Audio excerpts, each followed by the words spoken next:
အားလုံးပဲမင်္ဂလာပါကျွန်တော်အခုပြချင်တဲ့အရာတော့လင်းနဲ့ကွာလင်းမဟုတ်ဘူးချန်ကဲကိုဘယ်လိုဆော့ရမလဲဆိုတဲ့အရာရယ်လင်းအခုကင်လာတဲ့ဟီးရိုးအကြောင်းရယ်အဲ့လိုတွဲပြီးတော့ပြသွားမှာဖြစ်ပါတယ်အခုအဲ့လိုလုံးဝဂိုက်ကြီးတော့မဟုတ်ပေမဲ့အဲ့လို analysis ပုံစံနဲ့ကျွန်တော်မှားတဲ့အရာတွေဘယ်လိုဆိုတာပြမှာဖြစ်ပါတယ်အခုကျွန်တော်ချန်ကဲဆိုလို့ရှိရင်လင်းကို skill 2အရင်ယူရဲထိုးရဲဟာနဲ့ယူပြီးတော့ကျွန်တော် rubber ကိုအရင်စားဖြစ်ပါတယ် rubber စားပြီးရင်အပေါ်ကတည်တည်တော့စားတယ်တည်တည်စားပြီးရင်ကျွန်တော် walking creek စားတယ် walking creek ကတော့တိတ်ပြီးတော့မျောလင်းလို့မရဘူးပေါ့နော် walking creek ယူရင်းနဲ့တည်နိုင်တယ်အဲ့ကောင်နာမည်တော့မသိဘူးပေါ့အဲ့လိုအခြေအနေမှာဆိုရင်ကျွန်တော် level wall တက်တဲ့ဟာပွင့်သွားပြီဆိုလို့ရှိရင်အဲ့ wall တက်တဲ့ဟာကိုပဲကျွန်တော်အဲ့လိုကွာ level တစ်ခုတက်တိုင်းကျွန်တော်ထပ်မြင့်တယ်အဲ့လိုထပ်မြင့်ခြင်းအပြင် link ရဲ့ critical skill ကိုကျွန်တော်ရတယ်ကွာ link critical တော်တော်ထွက်တယ်2ကိုတော်တော်မမြင်နဲ့เนาะ1ကိုပဲမြင် link physical ထွက်တယ်ပြီးလို့ရှိရင်အဲ့ blue web စားပြီးကျွန်တော်အဲ့ဒါလေးစားပြီးရင်ကျွန်တော်အဲ့ပုံမှန်ဆို level 4ပွင့်တယ်ကွာဒီပွဲက ammo ကိုဆော့တာဆိုတော့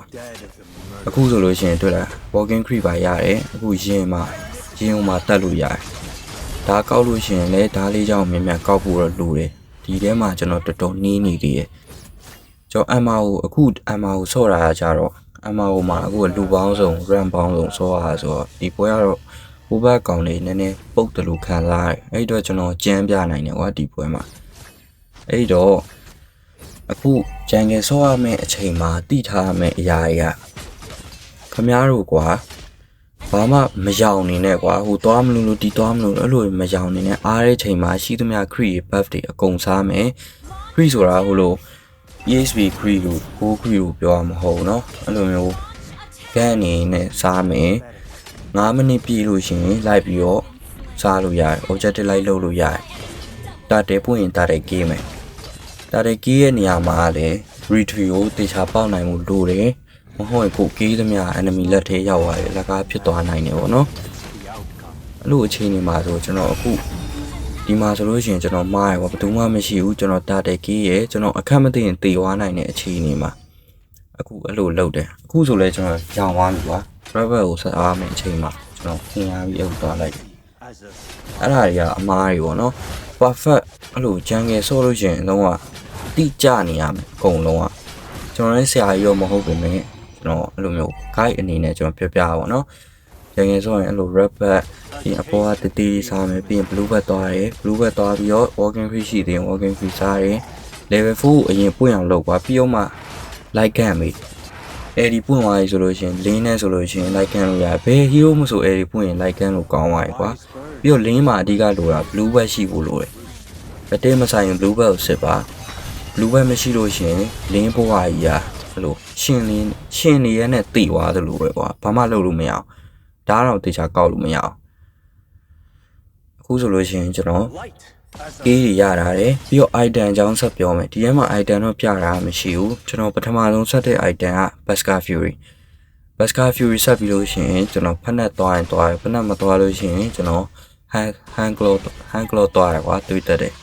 အဲ့ဒါနေ critical ယူတယ်ကွာအရင်တော့ကျွန်တော် wind dog ကဆက်တယ်ဒါပေမဲ့ wind dog ကမလိုဘူးဗျာတိလား wind dog ကဆက်လိုက်ရင် damage ကပုတ်သွားလိမ့်မယ်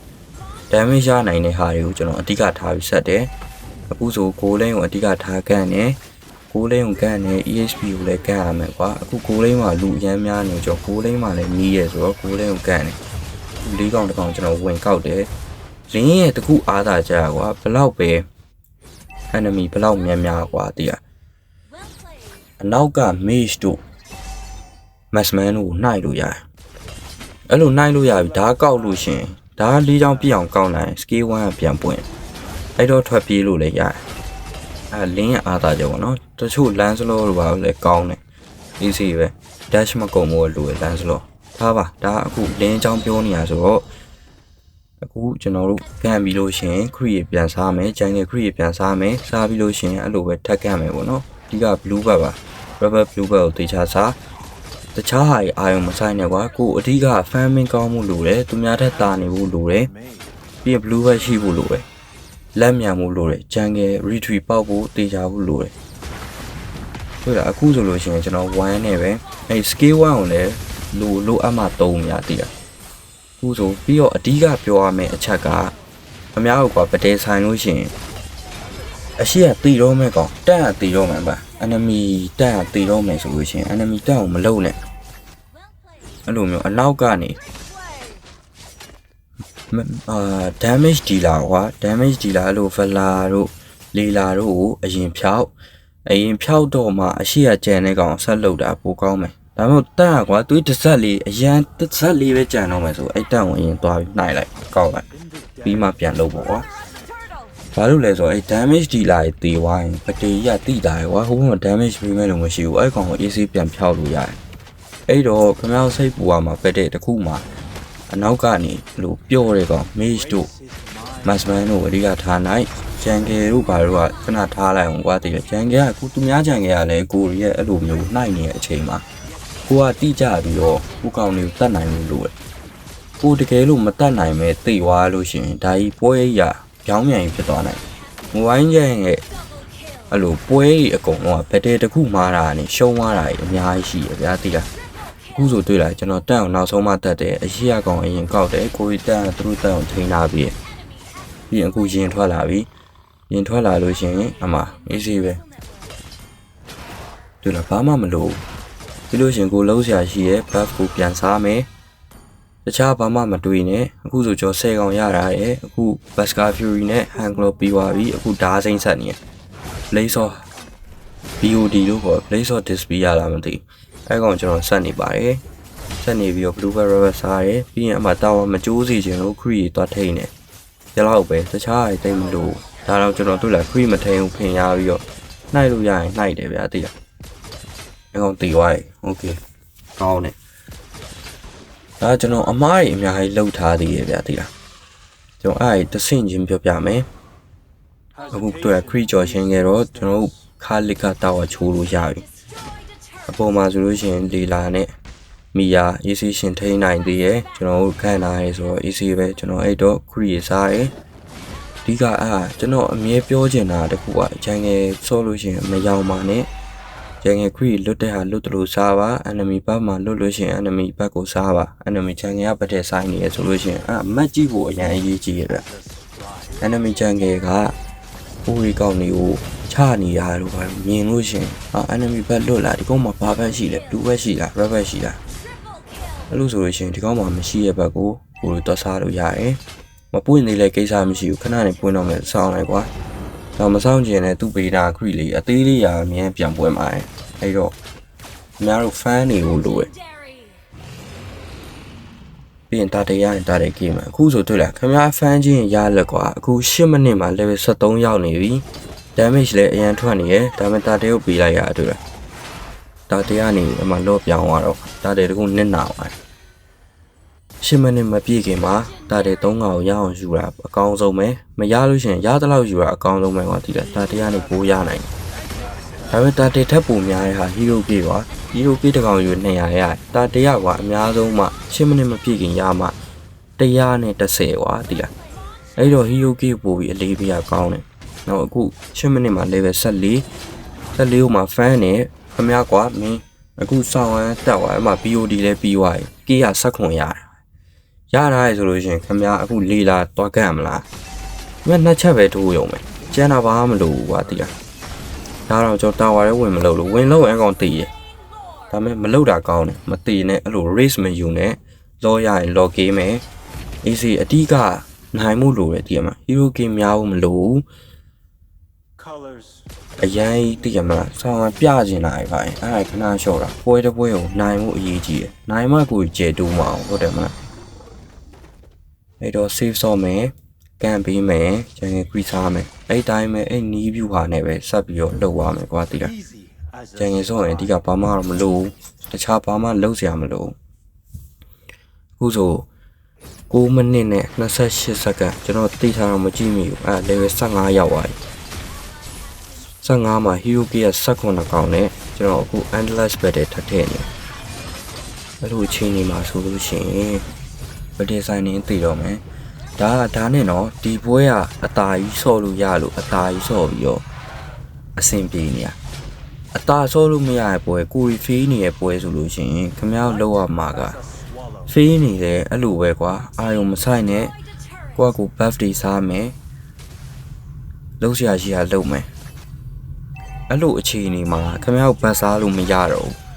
အဲ့နမြအရန် dive နေရကိုကြီးချမ်းကြီးအထီအားသူတို့လှုပ်တယ်ပါညာဆိုရှင်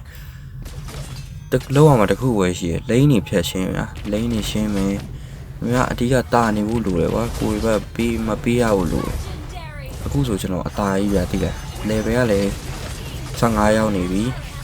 ပွဲချိန်10မိနစ်ပဲရှိသေးတယ် item အစုံလောက်နီးနီးဖြစ်နေပြီ endless battle လည်းထွက်ပြီ critical လည်းထားနေပြီကိုယ်တွေလည်းတာနေပြီဆိုတော့ကျွန်တော်လှုပ်ချင်တာလှုပ်လို့ရနေပြီအဲ့ဒီအနေထားမှာကြည့်လေးတော့ oh my god တစ်ချက်ပဲထိုးရုံပဲအဲ့တော့ကျွန်တော်လှုပ်ချင်တာလည်းလှုပ်တယ်စားတယ်တောက်တယ်လိန်ကန်နေအဲ့ဒါအဓိကအဖြေပဲ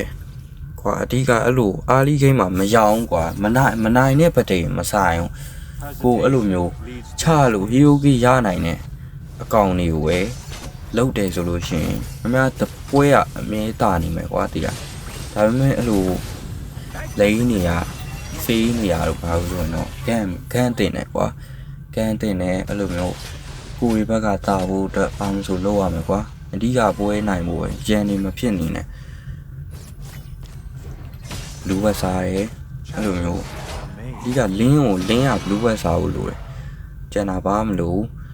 ဘလူးဝက်ရပြီဆိုတာနဲ့ဗတဲ့ easy ဆိုင်လို့ရတယ်တွေ့လားကျွန်တော်တစ်ချက်တူဘလောက်မှမရှိဘူးကြည့်အခုကတိုးကကြခုံသွားပြီကျွန်တော်ဗတဲ့ဆိုင်ရမှာကျွန်တော်အခုလမ်းလျှောက်ပြီးတော့ rabbit သွားစားနေအဲ့ဒါကျွန်တော်အမားမတ်မကြည့်တော့မတ်မကြည့်ရပါဘူးကျွန်တော်မှားသွားတဲ့အရာအဲ့မှာအကုန်လုံးပြန်ပါသွားပြီအဲ့လိုအမားမျိုးတွေview site ပါဗျာဒီကဗတဲ့တစ်ခုကြောင့်ပွဲရှုံးသွားမယ်ကိုကြောင့်ပွဲရှုံးသွားရင်ဘယ်လောက်ရင်တာကိုကောင်းစောင်းဝမ်းကျန်းနေရဲ့ပွဲဒီပွဲရဲ့ result လည်းကျွန်တော်မေ့သွားပြီဒါကျွန်တော်လက်တန်းကြည့်ပြီးတော့ပြောနေရဆိုတော့ဘယ်လိုလာအောင်လဲမသိဘူးရရင်ရတယ်လို့ logi ပါနိုင်နေတိုင်းသိရမလားဗတဲ့လိုက်ဆိုင်ဟိုလျှောက်ပြီးကိုလျှောက်ပြပါဗျာအဲ့လိုမလုံနဲ့ကွာလူရန်အထိုင်မှာဖမ်းနေကိုကလုံးစရာရှိရလုံမယ်ဘယ်သူမှကီးဘူးမဆိုင်နဲ့ကွာသိလားခုကျွန်တော် buff တောင်မလို့တော့ buff ဆိုတာဟို blue buff တော့လိုတယ်ကွာတခြားအဲ့လို create စားကြမလို့တော့ item စုံနေကိုကလည်းအတိုင်းအဲ့တော့ကျွန်တော်လောက်ရမှာတခုရှိရယ် create လိုက်ရှင်းမယ်ရရင်ရလို့တောက်ရယူမယ်အဓိကကွာပွဲတစ်ပွဲမှာမဂါရဖို့အရေးကြီးရယ်မဂါတောက်ရရအသက်ပဲကွာ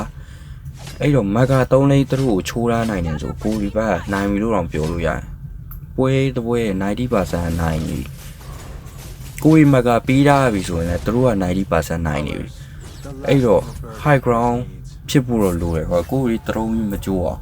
ဒါပေမဲ့ law တွေ create အများကြီးဝင်လာရင်တကောင်ကတာဝါကြီးရဲ့ထိုင်ပြစ်နေရဆိုရှုံးအောင်ရှုံးနိုင်တယ်ဒါပေမဲ့နိုင်ဝါရဲ့ပွဲရရှိပါတယ်အဲ့အာဂျီကိုအဲ့တော့ defend ဝင်လာဆိုလို့ရှိရင်တော်တော်ကောင်းတယ်လို့ပြောရမယ်ပွဲတော့မမတ်မီတော့တော်တော်ကြာပြီဆိုတော့ခုဆို law ရတာကျွန်တော်တို့အမားကြီး law နဲ့မတက်ဘူးဒါပေမဲ့တာဝါရီပြန်ရတယ်ပေါ့နော်လောနဲ့မတက်ဘူးဒီမှာကတိုးကအရင်ဆုံးပေးရတော့မယ်အဲ့ချိန်မှာဆိုကျွန်တော်ဆိုအနောက်ကလူနိုင်တယ်ဒီမှာကျွန်တော်ဘလူးမမရတော့သူဓာတ်ကောက်လို့ရတဲ့အချိန်မှာဓာတ်မကောက်ဝင်နဲ့တော့ဆောက်တလွဲကြီးလောက်သွားကြည့်ပြောစရာစကားမရှိတော့အမှ9កောင်လုံးတည်သွားပြီအဲ့ဒီပွဲမှာကြတော့ကွာအဲ့လို EHP site lane ကြီးပုံနေcycle ကိုလည်းကြည့်လိုက်အောင်မှာ0810အဲ့လိုဆိုကိုတကောင်နဲ့ damage တော့ကျန်းနေလည်းမရဘူးကွာတရားအဲ့တော့အကုန်လုံးကမျှတနေလို့ကိုအလုပ်ကိုလုံနေလို့ပဲကျန်းငယ်တကောင်နဲ့ကောင်းနေလို့အဲ့လိုမျိုးမနိုင်ဘူးကွာပွဲရတကောင်နဲ့ဖက်နေရဆိုလို့ရှင်ဘလို့မှတခြား site lane တွေပုတ်နေရတော့အဲ့လိုမစ်ကအလုံးမလုပ်တာတော့ဒါရဲ့အများကြီးရှိသေးတယ်နောက်မှအဲ့လိုပွဲစဉ်အလိုက်ကိုကျွန်တော်ပြောပြမယ်ဒီပွဲကအားလီဂိမ်းတာပြီးတော့ကျွန်တော်တို့နိုင်ကြီးအရင်များရဲ့ပွဲဆိုတော့တိတ်ပြီးတော့ပြောစရာမရှိဘူးအဲ့လိုမျိုး epic comeback ရနိုင်တဲ့ပွဲကိုဆောင်းဝမ်းဖေးပြီးတော့မှနိုင်သွားတဲ့ပွဲကြတော့အဲ့ပွဲကအရသာရှိရွာပြောတာဒီလိုပွဲကြတော့ဒီမှာကြည့်ဟိုဟီယိုဂီကောက်နေရတယ်အခုဆို26កောင်ဖြစ်နေပြီအိုင်တန်နဲ့ဆုံးသွားဘာမှမလို့တော့ပွဲက14မိနစ်အမြန်အနိုင်မှုပဲလို့တော့ဒါပေမဲ့ခရီးယာမရှိဘူးထင်သလောက်မသားတော့ ဘာဟိုဘက်ကလေလာလဲဖတ်နေပြီကိုက9000နဲ့လေလာလဲဖတ်နေပြီဘဲကောင်းမစိုးကွာကြာလာလို့ရှင်ကိုဘက်စောင်းတာနေဟိုဘက်ဖေးနေဒါပေမဲ့ပွဲချင်းကြာလာနေမြန်ပြောင်းမြန်ကွာပြန်ညီသွားပြီကွာပြန်ညီသွားရင်ဒီကောင်တွေပတေကောင်းကောင်းဆိုင်နိုင်တယ်လို့ဆိုင်နိုင်တယ်လို့ကွာကိုရီကိုပြန်ပြီးတော့ကျုံလို့ရတယ်ဒီကောင်တွေအဓိကကာမှာတာဝါဖြစ်သွားပြီကွာဒီလားဒီမှာဆို cycle ကတော်တိတ်နေကြည့်လေလာဖတ်လာပြီကျွန်တော်ဆိုလည်းမရတော့မှဖင်ရတာတွေ့တော့မပြေဘူးတခါတည်သွားပြီကျွန်တော်တည်သွားတော့ကျွန်တော်29ကောင်ပေးရတယ်ကွာသူ့ရဲ့ကိုးတွေဝယ်ကြည့်အဲ့ကိုးတွေအများကြီးပေးလိုက်ရတယ်မိရဆိုကြည့်တကောင်နဲ့ပါတော့လုံနေတယ်မသိဘူးအခုဆိုလော်လဲပေးလိုက်ရပြီ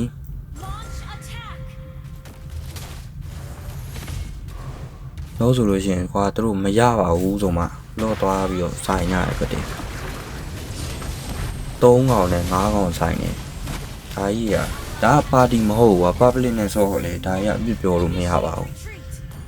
ဘာမှသွားပြီးပြောလို့မရဘူးအမှ3ကောင်လုံးပြန်တည်တော့မယ်မိရတည်သွားပြီကြည့်ကွာ6လင်းကအဓိကလက်ဂိမ်းမှာလိုတာကွာပြီးတော့ဒီကောင်ဟီးရိုးနေချတယ်မသိဘူးလားမသိဘူးဘယ်လက်ရစ်ကိုသွားပြစ်နေတာလို့မရဘူးလေဘယ်လက်ရစ်ရဲ့အနောက်ကပြန်ထိုးတာကြီးပါလေအကြည့်အခုသူများကလောနဲ့လာပြီကျွန်တော်တကောင်နဲ့ဘလို့ကာမလဲဟုတ်တယ်မလားပြည့်သေးသွားပြီကျွန်တော်လည်းအမှကြောင်သွားပြီကွာဟာအကုန်သေးသွားပြီဖားညာလို့ကျွန်တော်ပြသွားပြီပွဲကြီးအစအလောက်တာနေရကွာပြီးတော့ကျွန်တော်တကောင်နဲ့28ကောင်နှစ်ခါတည်3ခါ assist နဲ့ cycle ဆိုဟိုမှာဘဲဦးတော့မကွဲဘူးအဲ့မှာကြည့်ရှားတဲ့အချိန်မအံ့မဲနဲ့ယူကီလိုက်ယူဟိုကလင်းရအဲ့လိုမျိုးမတွန်းမဲနဲ့အဲ့လိုဆိုတော့အလကားနေရှုံးသွားပြီဗျာတကယ်အဲ့တော့အဓိကကီယူဆိုင်မှာကိုလုံးစရာရှိရလုံမယ်တာဝါတွေချိုးမယ်ဆိုလို့ရှိရင်ဘာမှတိတ်ပြီးတော့များများစားမဖြစ်ဘူးပေါ့ပြောချင်တာဒီလောက်ပါပဲအားလုံးပဲနောက်ဗီဒီယိုမှာတွေ့ပါမယ်